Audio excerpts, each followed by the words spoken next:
Hello! Magandang Sabado po sa inyong lahat, mga kapamilya, kapapuso at mga kapatid. Andito na naman po ang PWD Teacher Bench just to update you guys kung ano na pong update tungkol sa aking mga paninda. By tomorrow po, Sunday Mass, magsisimula po ako magbenta. Ito po, dumating na po ang pinakaaantay kong dried mangoes. Ito po, nakakon na po siya, nakashield po siya, kaya lang hindi ko po inaano para po binuksan na po. Ito po, ang dried mangoes. Ayan po, masarap po ito. Promise po. Ito po ang aking dried mangoes, mga kapamilya, kapuso at mga kapatid. Ito po, seasonal po ngayon itong dried mangoes na to, kaya medyo po, medyo mahal. Mahal po kasi ang per kilo ng mango.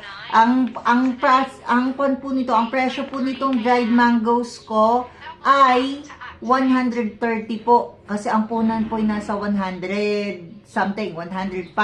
So, 20 pesos lang po dinagdag ko. Ay, 25 pesos lang po dinagdag ko kasi may kwan pa po. May iba pa pong aspect na kailangan i-consider. Thank you po, thank you. Mga kapuso, kapamilya at mga kapatid, sa mga gustong umorder ng mushroom chips at saka ng dried mangoes,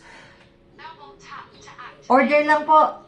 Ang aking mushroom chips na maliit ay 60 pesos. Ang 100 ml kong mushroom chips ay 120 pesos. At ang aking dried mangoes ay 130. So, yun po, social po. Masasarap po itong binibenta ko, mga kapamilya, kapuso at mga kapatid. So, sa mga gustong bumili, bili na! Thank you, everyone! God bless! Aham, aham, aham!